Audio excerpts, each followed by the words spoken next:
इन चीनियन की ऐसी की तैसी कराओ, चलो पी के आओ, चलो पी के आओ, इनको बनाओ समान, चलो पी के आओ। एक मैंने ये गीत मैंने अपनी बुंदेली भाषा में लिखा।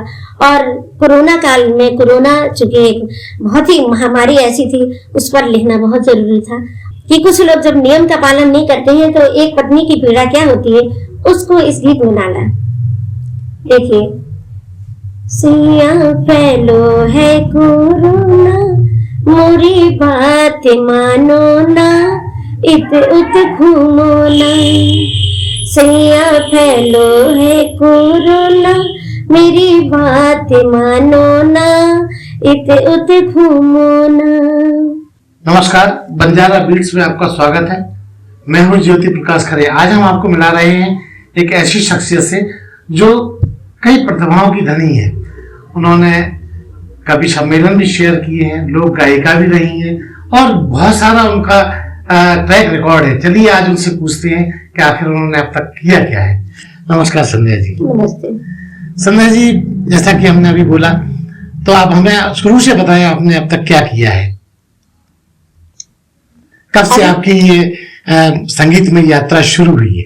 संगीत में यात्रा एक बच्चा जब पैदा होता है शायद तभी से शुरू हो जाती है, लेकिन जो प्रकृति में बाहर निकलती है वो कभी प्रकृति के सानिध्य में शुरू हुई है मेरी यात्रा। मुझे ऐसा लगता है कि मैं 8 साल की थी और मेरी बुआ फूफा जी हमीरपुर डिस्ट्रिक्ट में, हमीरपुर में जब पुल नहीं बना था और रेडियो रख के हम लोगों ने नाव से जो जल विहार किया, उस समय एक रेडियो पे गाना बज रहा था, ओहरे ताल मिले नदी के जल में।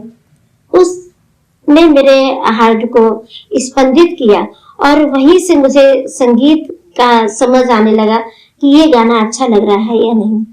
तो आप कहें तो उसके जी गुनगुनाइए प्लीज। ओहरे ताल मिले नदी के जल में, नदी मिले सागर में, सागर मिले कौन सी जल में, कोई जाने ना, ओहरे ताल मिले नदी के जल।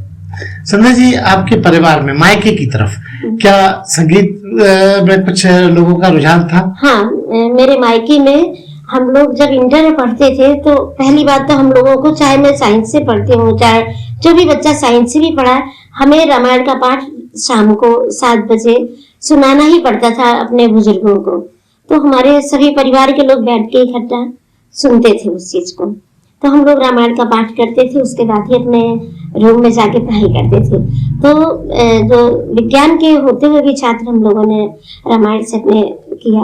और पूरे जो यूनिटी थी हमारे मोहल्ले में, तो किसी का भी बुला हुआ, चाहे रामायण पढ़ना हो, चाहे कोई भी हो, कितना भी जो कार्यक्रम होते रहते थे, हम बच्चों को भी शामिल करा जाता था। इसलिए हमारी जो लोक संगीत से जुड़ने की जो है, वहीं से मुझे मिला कि लोक संगीत मेरे रग रग में दौड़ रहा है, वही जो कि हमने अपने समाज से लिया है। संध्या जी, आपकी संगीत की उड़ान, असल उड़ान कब से शुरू हुई? मैं जब 17 साल की थी तो मेरी शादी तो उसी समय तय हो गई थी, लेकिन मैं गाने लिखने लगी थी, लेकिन लोक संगीत तक ही बहुत छोटे छोटे गीत जो स्कूलों में बच्चों को डांस सिखाने के टाइम पे, मेरी बहुत बहनें थी, मैं उनके लिए लिखती थी गीत। कितनी बहनें थी? हम लोग बहुत बड़ा परिवार रहा है। सगी तो मेरी 5 बहनें हैं, लेकिन मौसी की 2 बेटियां, मामा की 2 बेटियां, और मोहल्ले में हम लोग इतनी एकता थी कि हमें पता ही नहीं कि हम लोग सब सगे कितने थे, क्या थे। तो उन 20-25 बहनों के ऊपर मैं बड़ी थी, मैं उनके लिए लिखती थी और उनको डांस भी सिखाती थी। किस तरह के आयोजन को आपने ज्यादा मुख्यतः बच्चों को सिखाया? मैंने स्कूल के बच्चों को बहुत सिखाया, डांस और लाइट म्यूजिक में लोक संगीत सिखाया और लोकगीतों को उस समय लिखा। लेकिन जब मैं 2003 में आई तो मेरे गीतों का जो लिखने का था, मैंने जब गुरु दीक्षा ली अपने गायत्री परिवार से, तो ऐसा लगा कि मुझे माँ का आशीर्वाद गुरु जी का मिला। तो मेरे गीतों में कुछ मतलब जो है भारी पन आया। जो पहले बहुत मैं हल्के गीत लगते थे, मतलब गंभीरता आई और मुझे अंदर से कुछ ज्ञान वर्धक चीजें भी समझ में आई कि मेरे अंदर ज्ञान का विकास हुआ, ज्ञान पुंज आया मेरे अंदर शक्ति। इस तरीके से हमने देखा कि आध्यात्मिक ऊर्जा जब मेरे अंदर आई तो मैंने बहुत अच्छे गीतों को लिखा और वो गीत मेरे सन 2003 में मुझे काशी कहूँ सखी मन की बात, उसमें मुझे 2-3 जिलों के ऊपर मुझे सम्मान दिया गया कि मेरा गीत। हमारे दर्शकों के लिए वो गीत गुनगुनाइए। वो गीत का जो प्रसंग है, मैंने ये लिखा था कि जब कृष्ण चले जाते हैं, सभी गोपियां यहाँ रह जाती हैं। उस दौरान चूंकि वो सभी कृष्ण को पति परमेश्वर के रूप में मानती हैं, उस समय जो उनकी पीड़ा को मैंने लिखा, उस गीत को मैं आपको सुनाती हूँ। काशी तू मन की बात, काशी तू मन की बात, सारी रात जागी पिया संग, कह न सके कछु बात, खुली मैंने कछु वेद न कह दे, खुली नयन कछु भेद न कह दे, रही पलक झपकार, काशी कहूँ सखी मन की बात, काशी कहूँ सखी।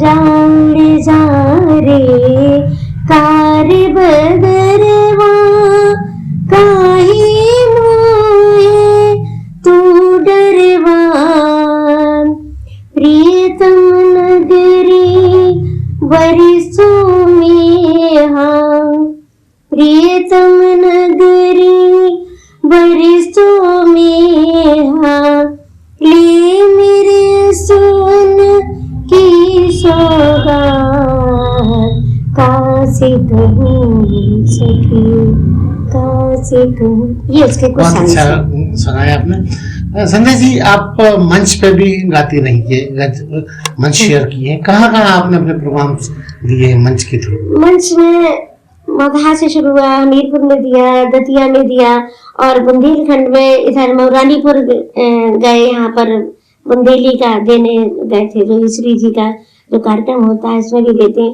और झांसी में तो जितने भी हैं कार्यक्रम शायद मैंने कोई भी नहीं छोड़े होंगे यहाँ पर, और लोग मेरा इंतजार भी करते हैं कि मैं जब डेट पर खाली होंगी तो लोग करते हैं इसके लिए। संजय जी, बुंदेली विधा की बात हुई है, तो आप बुंदेली विधा में आप हमारे दर्शकों को कुछ सुनाइए। बुंदेली में वैसे तो बहुत सारे गीत होते हैं, जैसे सावन से लेके सावन का भी होता है, फागुन भी होते हैं, और वैसाख के भी, हर एक महीने मतलब हमारा बुंदेलखंड ही पूरा त्योहारों से भरा हुआ रहता है। अगर हम त्योहार मनाएं तो शायद बहुत कम दिन हमारे खाली मिलेंगे जिसमें त्योहार ना पड़ते हो। तो ये बहुत ही संस्कृति, हमारी जो बुंदेली संस्कृति है त्योहारों से रची बसी है। तो मैं आपको जैसे फागुन सुना देते हैं।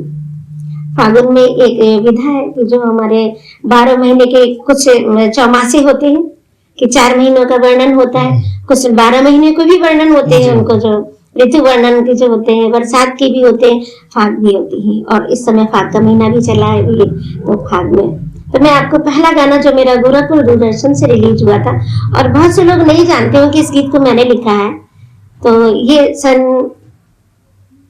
88 की बात होगी।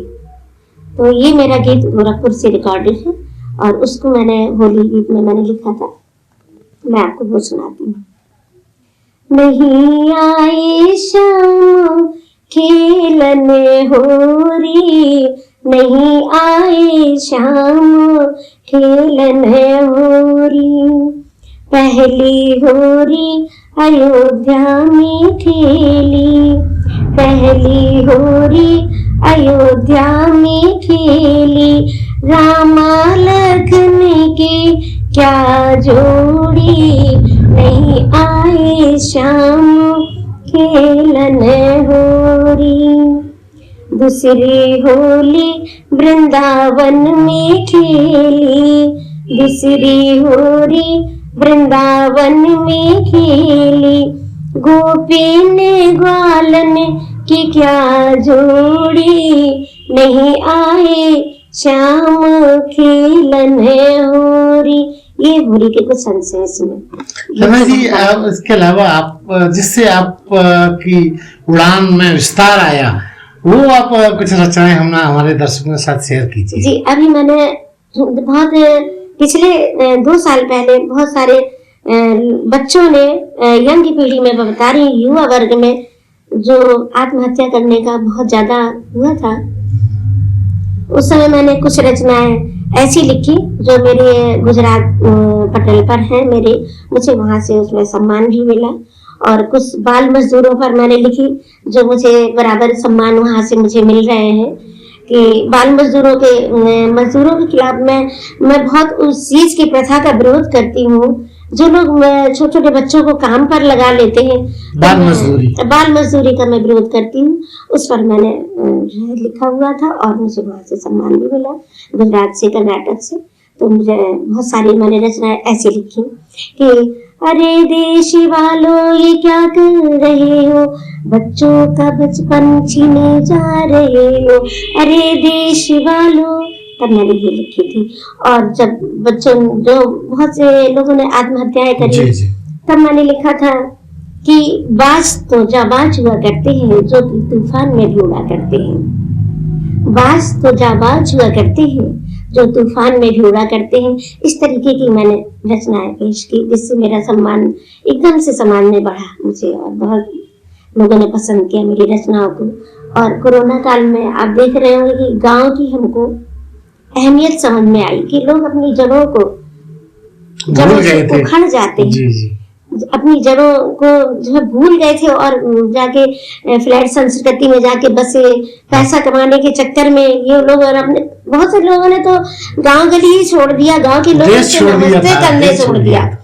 मतलब गांव के लोगों से मिलने में भी उन्हें शर्म महसूस होती थी कि कोई ये ना कहे कि हम गांव से बिलोंग करते हैं, तो लोग बताते भी नहीं थे, अपने माँ बाप को भी लेके नहीं गए। उस दौरान मैंने, जब कोरोना काल में भी इसकी अहमियत समझाई, हालांकि मेरी ये रचना बहुत पहले लिखी गई थी, बहुत पहले लिखी थी, कम से कम 8-10 साल पहले, लेकिन उस रचना को सराहा गया और मेरी बुंदेलखंड कनेक्ट पत्रिका में ये रचना निकली, जिसकी वजह से मंचों पे भी इसकी डिमांड हुई कि आप मैडम इसको सुनाइए। तो मैंने दतिया में इस मंच में पढ़ा, आदित्य संस्कृति के, उसमें मैं आपको उस रचना के कुछ पाठ सुनाती हूँ।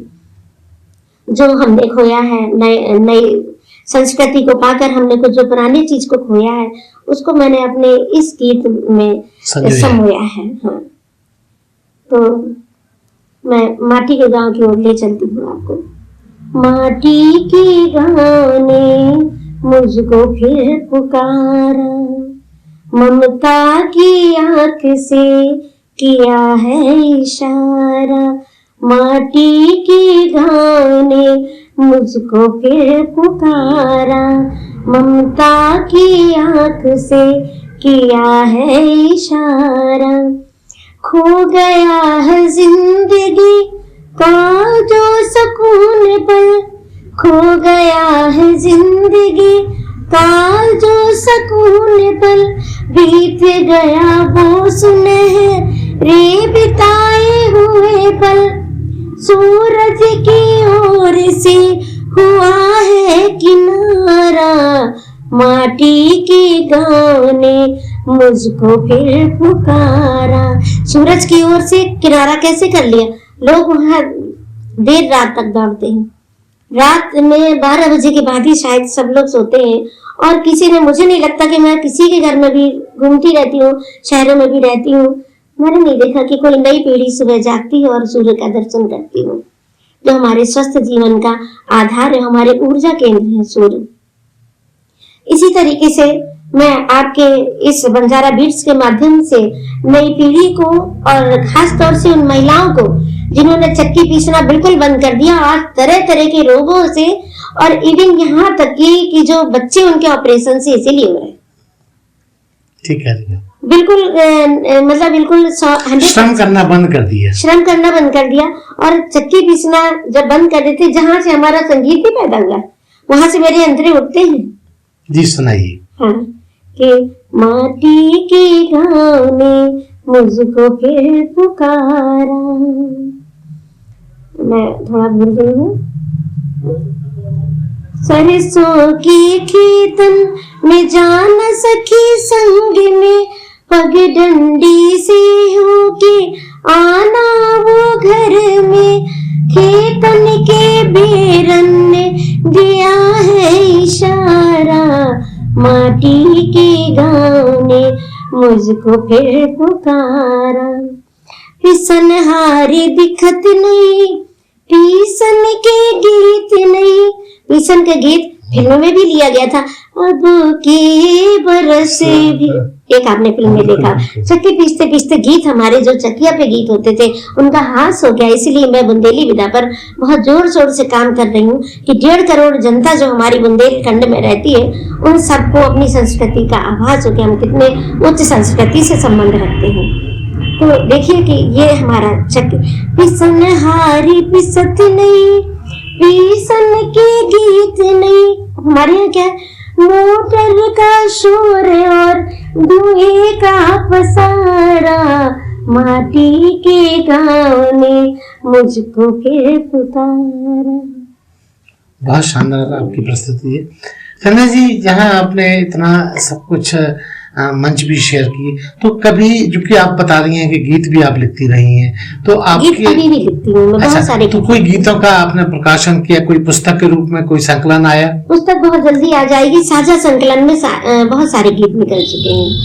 साझा संकलन में अभी आदित्य संस्कृति से निकला मेरा गीत, जो मैंने बरखा ऋतु पर लिखा हुआ था, तो वहां से निकले हैं। और लोकगीत मेरे पटल पर यूट्यूब में पड़े हुए हैं कुछ। जैसे मैंने ओरछा का कार्यक्रम किया तो वो मेरा ही लिखा हुआ था।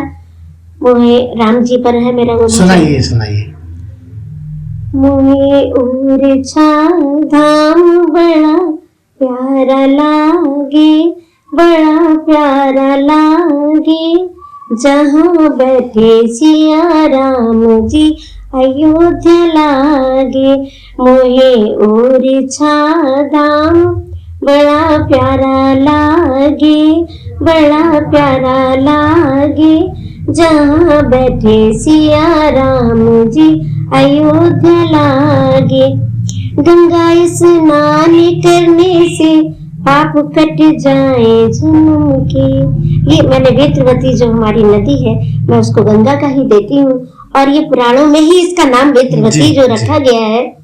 तो इसका मतलब लोग यहाँ तक पुराणों में इसकी चर्चा है कि मतलब अगर पापी भी अगर पाप करके आता है, अगर हम किसी की हत्या भी किसी की हो जाए, किसी के हाथ से अगर किसी के द्वारा हो जाए, तो वो इसमें स्नान करता है तो उसके पाप छटाते।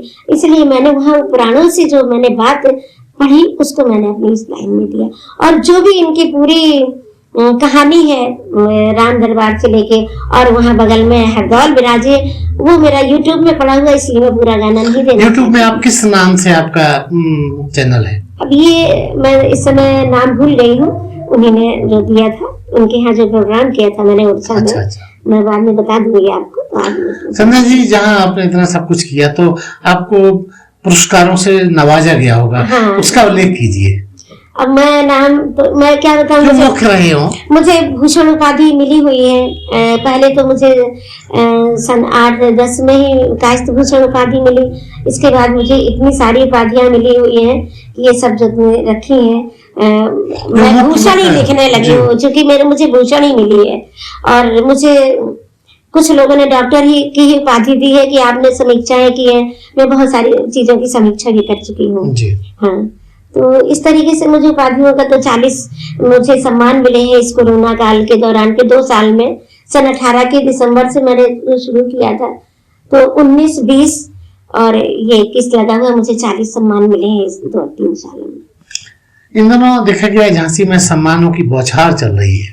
ऑनलाइन भी बहुत कार्यक्रम हुए हैं। मैं आकाशवाणी में भी मैंने ऑनलाइन भी किए और जुड़ी हुई भी हूँ। कोरोना दौरान मैंने बहुत सारे गीत कोरोना पर भी लिखे, बुंदेली में भी लिखा, वैसे भी लिखा, गजलों के भी रूप में मैंने लिखा कि गीत कहाँ से पैदा होते हैं। मास्क लगाए लड़कियां घूम रही, वहां से भी हमने सुनाइए। क्या है, जब मास्क लगा लेती हूँ तो वहां से मैंने एक गजल का मुखड़ा उठाया है।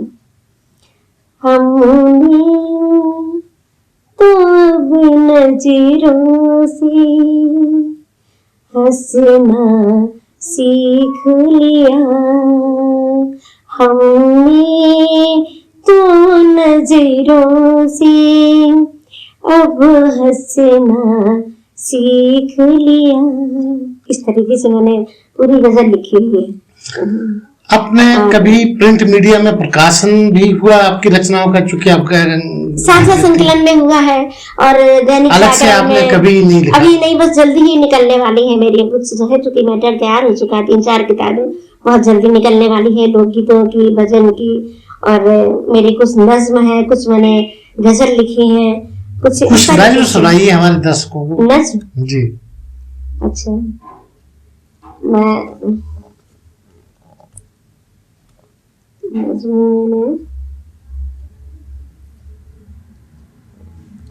एक नज्म मैंने उसको, मैं अपनी धुन खुद ही बनाती हूँ, अपने सभी गीतों की मैं धुन बनाती हूँ। तो एक मेरी है, मैं इसको शायद मैं किसी पटेल पर दे चुकी हूँ, लेकिन आज आप कोई बात क्यों मेरी उदासी को अपने नाम कर लिया, क्यों मेरी उदासी को अपने नाम कर लिया, प्यार तो हम करते थे अब फख्र कर लिया, ले करके सारे गम मेरे खतावार तुम हुए, ले करके सारे गम मेरे खतावार तुम हुए, पाकीज़ा मेरी नजर को सरेआम कर दिया, क्यों मेरी उदासी को अपने नाम कर लिया, गुस्ताखियों की भी कोई हद होती है, गुस्ताखियों की भी कोई हद होती है, तुमने तो जाने जा उसे भी पार कर दिया, क्यों मेरी उदासी को अपने नाम कर लिया, पैरों से लिपट के मेरे तूने यह दिखा दिया, ये प्यार की पराकाष्ठा है, पैरों से लिपट के मेरे तूने यह दिखा दिया, पैरों से लिपट के मेरे तूने यह दिखा दिया,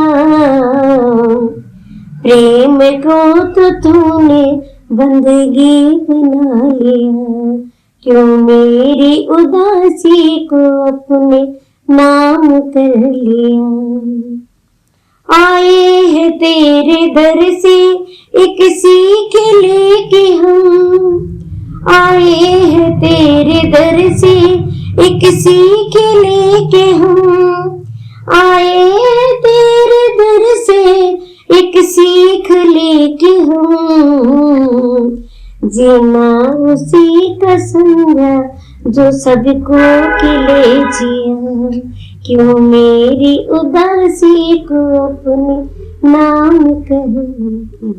बहुत शानदार। संध्या जी, एक दिलचस्प सवाल ये है कि आपने बहुत कुछ लिखा, बहुत कुछ आपने गाया, इसमें आपको मुश्किलात का सामना कहाँ करना पड़ा?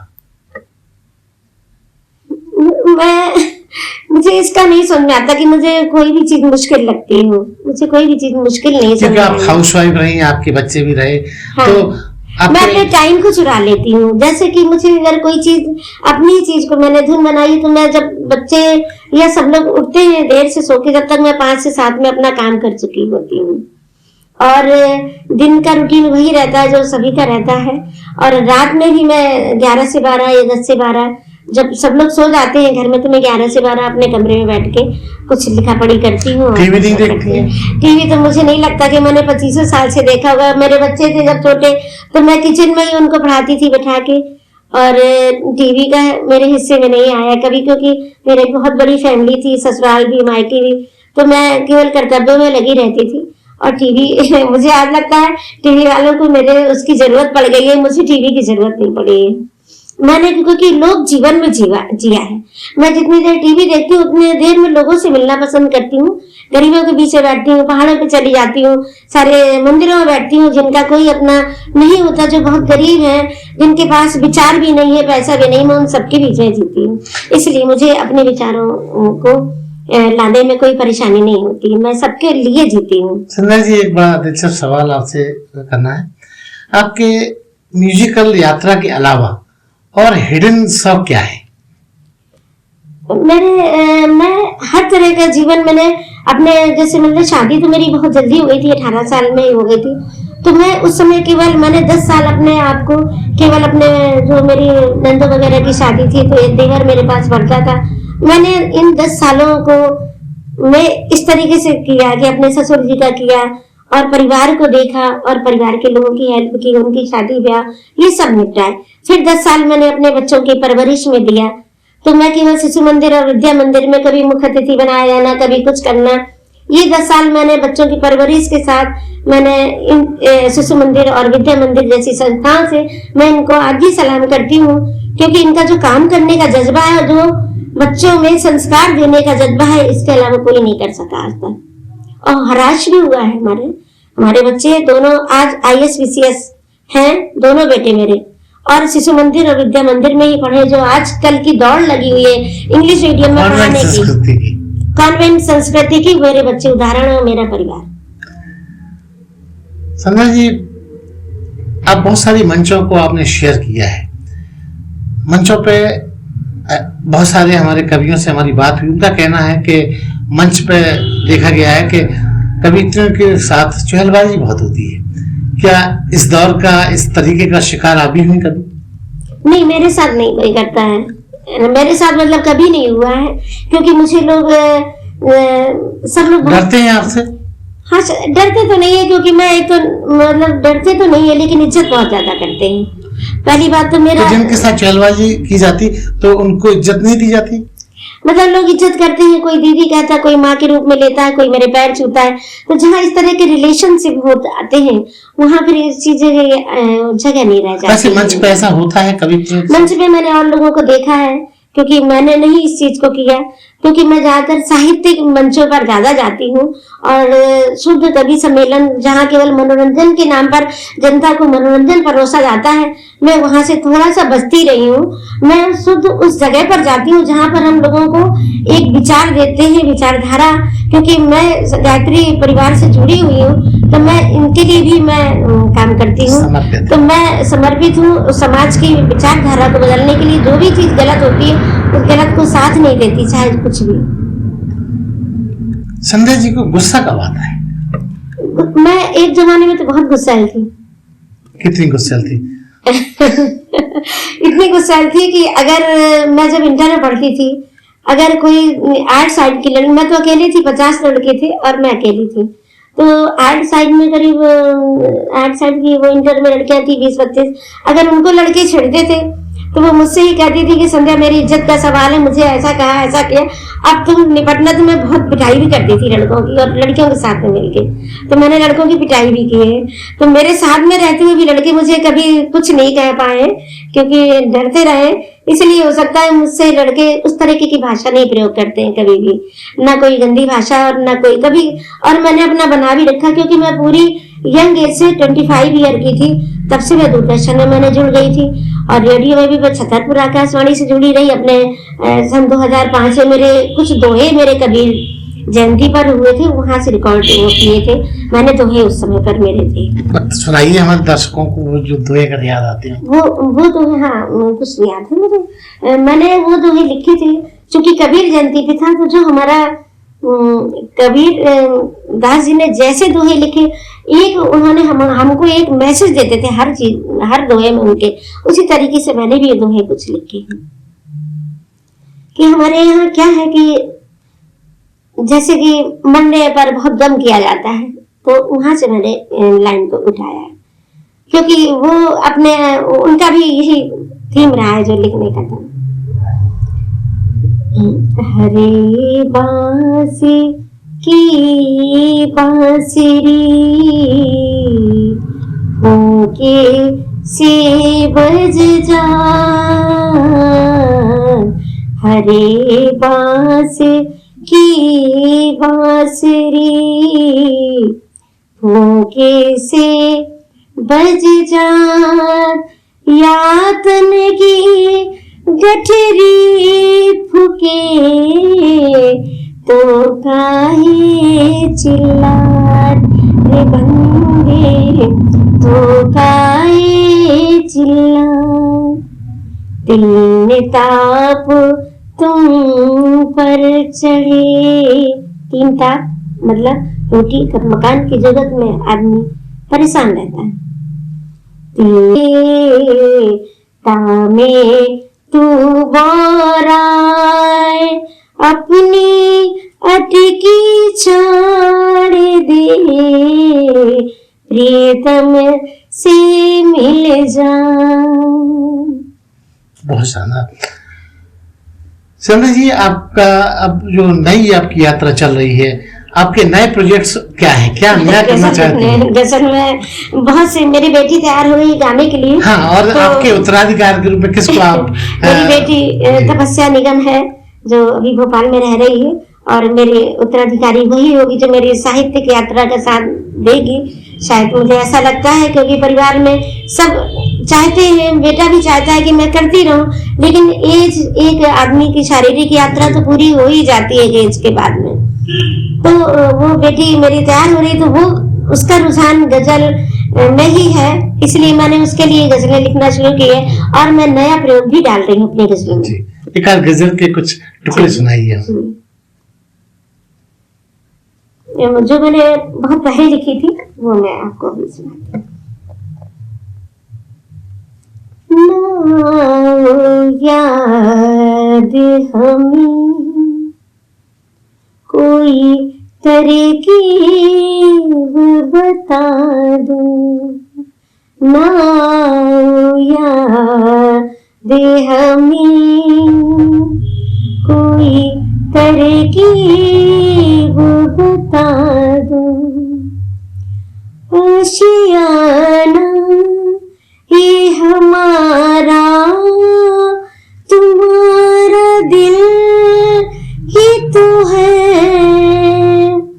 आशियाना ये हमारा तुम्हारा दिल ही तो है। आशियाना ये हमारा तुम्हारा दिल ही तो है। दूर उड़ने की कहीं कोई तरकीब बता दो। और आप जो दूसरा स्टैंजा है उसमें देखिएगा कि मैंने एक बिंदु पर आकर हर विषय आकर एक हो जाते हैं। मैंने इसमें गणित का प्रयोग किया, क्योंकि मैं इंटर साइंस से रही हूँ, तो इसमें मैंने इसका प्रयोग किया है। लास्ट बंद है मेरा ऐसे तो।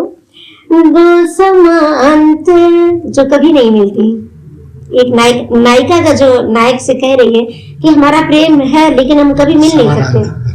दो समांतर रेखा सा अपना मिलना, दो समांतर रेखा सा अपना मिलना, दो समांतर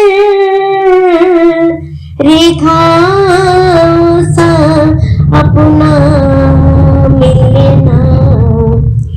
वक्र रेखा से जुड़ने की, वक्र रेखा ही जोड़ती दो समांतर रेखा।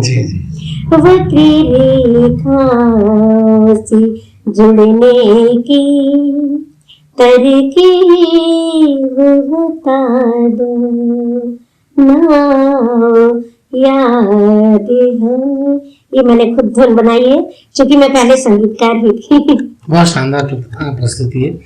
संध्या जी, एक नए कलाकारों के संदर्भ में मुझे सवाल याद आ रहा है कि पुराने कलाकार नए कलाकारों को स्थापित होने में बड़ा गुरेज करते हैं। क्या आप मानती हैं ऐसा होता है? हाँ, होता है, क्योंकि लोग नए लोगों को सुनते नहीं है, क्योंकि उन्हें मजा नहीं आता सुनने में। पहली बात तो ये, वो ये सोचते कि ये क्या बोल रहा है। जबकि होना चाहिए ये कि हमें उनको सपोर्ट देना चाहिए। जो भी नए बच्चे हैं, मैं पीछे बैठ जाती हूँ जाके, जब कोई साहित्य सम्मेलन होता है तो मैं पीछे बैठती हूँ, क्योंकि आगे की लाइन में जब भी मैं बैठी होती हूँ तो कोई नए बच्चे मिल नहीं पाते हैं वो, तो मैं कई बार मैं पीछे बैठती हूँ। तो जो हमारे आयोजक होते हैं वो कहते हैं कि दीदी आप आगे आके बैठिए। तब मैंने उनकी पीड़ा को जाना है, समझा है, क्योंकि बहुत से बच्चे कहते थे कि आंटी हम लोगों से या तो पैसा ले लिया जाता है, हम कमाते भी नहीं तो हम कहाँ से देंगे, ये साहित्यकार सम्मेलन होता है। तो अब उन्हें भी लगता है कि हमारी रचना पेश हो और हम मंच पे जाए। तो नए लोगों से मुझे ये कहना चाहिए कि किसी फसल को पकने में जो टाइम लगता है उसमें धैर्य पूर्वक उस फसल का इंतजार करना चाहिए, अपने श्रम को लगाते रहना चाहिए। और जहां मतलब उनका कहते हैं कि जब बरसात होगी सही मौसम पर तो और आपकी जब फसल पक के तैयार हो आप उसको काट सकते हैं आराम से। संध्या जी, जैसा कि आपने बताया कि आप लोक गायिका रही हैं, तो हाल ही में आपने कुछ नया क्या लिखा? हाल में चूंकि कोरोना काल चल रहा है और अभी फिर रिटर्न हो गया है, फिर से वापसी हो गई है, तो जो मैं अभी तक सोच रही थी कि जो मैंने कोरोना पर गीत लिखे और मैंने मैसेज भी दिए कोरोना के गीतों को लिखकर कि हमारे साहित्यकारों का और हम कवियों कवित्रियों का धर्म होता है कि जो देश काल परिस्थिति हो हमें उस पर जरूर कलम चलानी चाहिए, क्योंकि हमें अगर देश पर आपदा आई हो तो हमें मनोरंजन के लिए गीत नहीं लिखने हैं, हमें एक अपनी जनता को संभालने के लिए संदेश देना चाहिए। कि जैसे कि अभी हमें अपने चीन ने हमारे ऊपर आक्रमण कितनी तरीके से परेशान कर रहा है, तो मैंने शुद्ध बुंदेली में चीन पे को लचड़ने के लिए भी कटाक्ष लिखा है। और इन चीनियन की ऐसी की तैसी कराओ चलो फेंके आओ, चलो फेंके आओ इनको बनाओ समान चलो फेंके आओ। एक मैंने ये गीत मैंने अपनी बुंदेली भाषा में लिखा। और कोरोना काल में, कोरोना चूंकि एक बहुत ही महामारी ऐसी थी, उस पर लिखना बहुत जरूरी था। और मेरे 2 गीत, एक भोपाल आकाशवाणी से, एक छतरपुर से प्रसारित भी हुआ और लोगों ने उसको पसंद भी किया। तो मैंने अपनी ही भाषा में अपने आसपास के लोगों को, अपने जनता के लिए, बुंदेलखंड की जनता के लिए मैंने विशेष रूप से लिखा कि कुछ लोग जब नियम का पालन नहीं करते हैं तो एक पत्नी की पीड़ा क्या होती है उसको इस गीत में डाला। देखिए, सिया फैलो है कोरोना मोरी बात मानो ना, इत उत घूमो ना। सिया फैलो है कोरोना मेरी बात मानो ना, इत उत घूमो ना। बाहर जाओ तो मास्क लगा लो, हल्के में ना लियो मोरी कही मान लो। बाहर से आओ, जब बाहर से आओ हाथ पाँव धो लो ना, इत उत घूमो ना। तब इस रचना को हमने दिया। और जब बहुत शुरुआत में जब कोरोना फैला था, जब हमारे यहाँ इंडिया में नहीं आया था, तब हमने दूसरी प्रकार की रचना लिखी थी कि तब मैं आपको उसकी 2 लाइन बता देती हूँ कि मैंने अपनी जनता के लिए लिखा और उनकी मनोबल को बढ़ाए रखने के लिए ये लिखा। उसकी मैं 2 लाइन सुनाती हूँ, तो भोपाल आकाशवाणी से मेरा प्रसारित भी हुआ। हमो कछु करे ना ये पाने, कोरोना को दूर पर है जाने। हम कछु करे ना ये पाने, कोरोना को दूर पर है जाने। क्योंकि ना हमें मिलने न गले से लगाने, 2 हाथ जोड़ के नमस्कार करने। मतलब मेरे कुछ शब्द बदल गए लेकिन भावनाएं वही लिखी थी। इसलिए अरे भारत की संस्कृति फिर लाने, कोरोना को दूर पड़े है जन।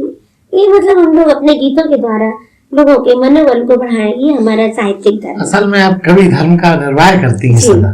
जी, इसलिए मैं मंचों की परवाह नहीं करती और ना पैसा कमाने के लिए काम करती हूँ, इसलिए मैं केवल कभी कर्म, और इसीलिए मैं अपनी माँ की वीणा वाणी की भी मैं वंदना भी जब करती हूँ तो मैं इन्हीं शब्दों को लेकर करती हूँ कि अपनी कभी कर्म कर पाऊं। मैं वाणी की 2 लाइन में प्रार्थना करके और खत्म करती हूँ। हे महारानी वीणा पाणी, मैं तेरे गुण गाऊं, ज्ञान की ऐसी ज्योति जगा दे, भव सागर तर जाऊं। हे महारानी वीणा पाणी, राग देश सब आज मिटा दे, राग देश सब आज मिटा दे, प्रेम भाव की अग्नि जगा दे, प्रेम भाव की अग्नि जगा दे, अंतहति मेरा मिटा जगदम्बे, अंतहति मेरा मिटा जगदम्बे, कभी कर्म कर पाऊं, हे महारानी वीणा पाणी। संध्या जी, जहाँ लोक गायिका के रूप में आप जानी जाती हैं, आप गजल गायिका के रूप में भी आपने अभी बताया, तो मैं ये जानना चाहूंगा कि आजकल आप जो नया लिख रही हैं वो जो लोकप्रियता के शिखर पे जाता है आपके द्वारा, उसका उल्लेख कीजिए। हाँ, अभी मैंने देखा कि मैंने चौकड़िया लिखी है तो लोग बहुत पसंद कर रहे हैं। और मुझे चौकड़िया होती क्या है? चौकड़िया ये ईश्वरी जी ने इसको, जो हमारे यहाँ के बुंदेलखंड के जिनके जो कवि रहे हैं, तो इन्होंने चौकड़िया लिख के शुरुआत की थी। तो मैंने भी इस विधा पर काम किया। जब मैंने इनके एक मौरानीपुर में इनका कार्यक्रम किया, इनके गांव में जाके, मेढकी गांव में, तो मुझे वहां से ये लगा कि चौकड़िया वाकई में एक बहुत अच्छी विधा है, जो कि कभी कभी अगर आप बहुत अच्छा लिखते हैं तो ये गजल का तोड़ होती है। ये सुनाइए, कुछ उल्लेखनीय जो चौकड़ियां हैं आप हमारे साथ। हाँ, जो समझने में, जो सभी लोग पारंगत नहीं होते असल में गजल को सुनने के लिए, उर्दू लफ्जों की जो जानकारी होना चाहिए, तो जो हमारी अनपढ़ जनता भी होती है वो इन चौकड़ियों के माध्यम से उस रस को गे करती है, गेता होती है इसमें कि रस बरसाती है ये चौकड़िया। तो मैं आपके सामने एक छोटी सी चौकड़िया रखती हूँ। हंसे हंसे, चूंकि मैंने ये होली के टाइम पे लिखा है तो इसमें श्रृंगार रस की प्रधानता है। हंसे हंसे मैंने तोरे का बोली, हंसे हंसे मैंने तोरे का बोली, भेद जिया को खोले, हाँ भेद जिया को खोले, हंसे हंसे मैंने तोरे का बोले, जीने घूंघट में मछरी से, जीने घूंघट में मछरी से, चंचल चंचल डोले, हंसे हंसे मैंने तोरे का बोले।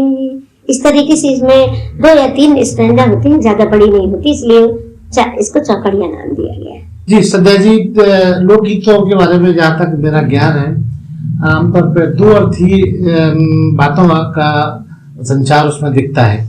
क्या आप मानती हैं क्या लोकगीतों में 2 अर्थों का होने से समाज में अनर्थ सा फील होता है? 2 अर्थी गीतों की तो बाढ़ सी आ गई है, क्योंकि लोग इधर हमने देखा कि इधर 5-10 सालों में कि लोग भीड़ जुटाने के लिए, या जैसे कि मेला वगैरह होता है, तो इस तरीके से कि कोई उनका वो नहीं होता, केवल भीड़ के सामने और भीड़ जुटे, इसलिए वो लोग इस तरीके से गंदे गीत परोसे जाते हैं कि परिवार में साथ में बैठ के, जबकि मतलब देख नहीं सकते उन गीतों को, और वेशभूषा का भी बहुत वैसा रखते हैं। हालांकि हमारी लोक संस्कृति में ऐसी वेशभूषा है पहनो, लेकिन अगर हम उसको बिल्कुल ही नीचे से पहन लेते हैं तो थोड़ा सा गंदगी भी दिखती है और वो खूबसूरत, जैसे घूंघट, हमारे यहाँ का बुंदेली संस्कृति में घूंघट में जो सुंदरता होती है तो लोग पहले झांक झांक के देखते थे कि वो जब तक उस बहू को देखना ले तो लोगों के मन में उनको उत्सुकता बनी रहती, तो वो सुंदरता छिपी चीज में है, वो ओपन में नहीं। इसी तरीके से गीतों में अगर गंदगी हम परोस रहे हैं तो हम अपनी विरासत में क्या छोड़ के जा रहे हैं। मुझे कई लोगों से मेरी बात हुई जो इस फील्ड के योद्धा हैं, उनका ये कहना है कि भाई जो बिकता है वही तुम्हें बनाना होगा। नहीं तो बिकने का भी एक वो होता है ना कि हमें अपने, वो कहते हैं कि दर्शकों को ये बहुत पसंद है। नहीं तो दर्शकों को किसने पैदा किया? आप लोगों ने ना उस तरीके का दिया ना, जबकि हमको क्या करना चाहिए, हम अपनी संस्कृति को नहीं छोड़ना है, हम अपने विश्व में ले जा रहे हैं जहाँ हमारी बुंदेली 7वें पायदान पर खड़ी हो गई है जाकर, और हमारे पाठ्यक्रम में भी चलने लगी है, बीए में आ गई है बुंदेली भाषा को। तो जहाँ बुंदेली हमारी इतनी पवित्र है, संस्कृत से निकली हुई पिता है, बुंदेली भाषा को कमजोर न समझे। लोग बोलने से संकोच करते हैं, घर में बोली जानी चाहिए अपने बच्चों से। हमारे शब्द जो बुंदेली के खो गए हैं, मैं आपके पटल के माध्यम से, बंजारा बीट्स के माध्यम से लोगों को ये बताना चाहती हूँ कि बुंदेली को कम न समझे, अपनी लोक भाषा को कम न समझे, हमें लोक गीत लिखना कम न समझे, अपने को कम आंकना नहीं है, क्योंकि लोक गीतों को वही लिख सकता है जो लोक से जुड़ा होगा।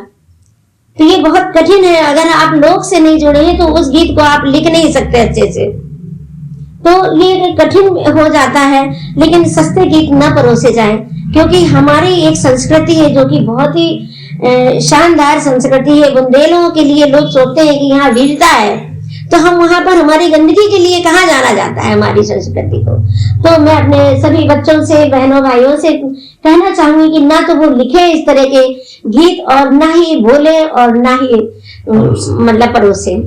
तो जनता को एक स्तरीय गीतों को हम जब देते हैं तो जनता भी समझने लगेगी धीमे धीमे उस चीज को। इसलिए हम अपनी लोक भाषा में, मैं अधिकतर अपने गीतों को देती हूँ कि जनता उस मेरे मैसेज को मेरे गीतों के द्वारा जाने। संध्या जी, हमारा बंजारा बीट एक शिक्षाप्रद, इंफॉर्मेटिव और लोगों को जोड़ने वाला प्लेटफॉर्म है बंजारा बीट्स। हमारे नए जो कलाकार हैं, नए हमारे दर्शक हैं, युवा दर्शक हैं, उनके लिए आप क्या संदेश देना चाहेंगे अपनी तरफ? आप बहुत अच्छा कार्य कर रहे हैं और हमें बहुत ही पसंद आया आपका, क्योंकि सबसे ज्यादा जो आजकल प्रॉब्लम्स होती है तो सब अपने को गुरु ही मानते हैं और नए बच्चों को उनके लिए बहुत कम लोग खड़े होते हैं, और कोई अपना मंच या अपना स्थान, कुर्सी नेता से लोगों से लेके और सारी जगह हर मतलब जगह पर यही चीज व्याप्त है। और मैं तो सोचती हूँ कि जो बहुत ही एक रिटायरमेंट तो नहीं होता, क्योंकि जो कभी हुआ, वकील हुआ, इस तरह के कुछ लोग साहित्यकार होते हैं वो अपने जीवन में कभी रिटायर नहीं होते, लेकिन रिटायर ना हो, वो अपना काम करे, लेकिन साथ में अपने अनुजों का कभी ख्याल करें और उनको मंच प्रदान करें, ये मैं कहना चाहूंगी। और ये मेरे आपको मैं बहुत बहुत धन्यवाद देती हूँ जो आपने इस तरह के थीम लेके जो आप चल रहे हैं, ये हमारे समाज में बहुत विकास सहायक होगी। इसके लिए मैं आपको बार बार शुक्रिया अदा करना चाहती हूँ। तो ये थी संध्या निगम, जो बुंदेली संस्कृति के अलावा बहुत कुछ ऐसा कर रही हैं और नया प्रयोग आपको बहुत जल्दी इनका देखने को मिलेगा। संध्या जी, हमसे बातचीत करने के लिए बहुत बहुत धन्यवाद। इस चैनल को लाइक और सब्सक्राइब करना ना भूलें। देखते रहिए बंजारा बीट्स।